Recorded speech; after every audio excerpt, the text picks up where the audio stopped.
At habang nagtatalumpati nga itong si Speaker Belmonte, patuloy pa rin yung girian sa pagitan ng mga pulis at ng mga realista dito sa may Commonwealth Avenue. Pilit pa rin pinapaatras ng mga anti-riot police sa mga realista papunta dun sa original na pwesto nitong mga realista.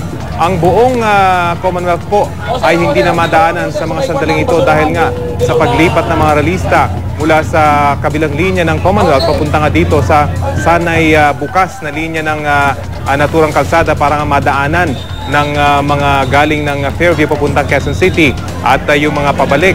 At isa-isa na rin nga nagsasagawa ng pag-aresto ang mga pulis, lalo na itong kanilang mga natataunan na napapahiwalay sa grupo ng mga realista. Itong ating nakikita ay medyo duguan pa ang kanyang ulo habang binibitbit na ng mga anti-riot pulis.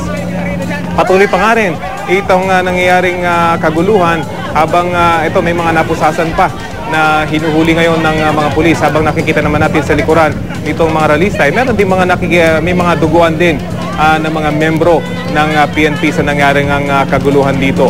Ang bahagi ng gitna nitong Commonwealth ay sira na rin yung fence o yung metal fence na dapat sana ay pipigil dito sa mga realista na tumawid doon sa kabilang linya ng sana nga'y bukas na bahagi ng Commonwealth Avenue.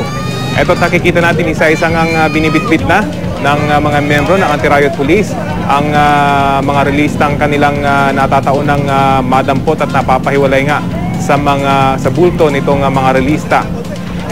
Ito yung pagitan nitong mga realista at mga PNP at patuloy pa rin yung kanilang girian.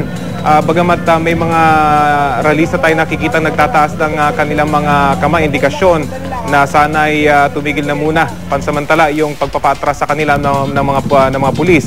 At makikita rin natin yung isa sa mga sasakyan ng mga realista na unti-unti na rin umatras. Patuloy po tayong mag-antabay at patuloy nating tututukan ang nangyayaring yan sa bahagi ng Commonwealth Avenue sa Quezon City.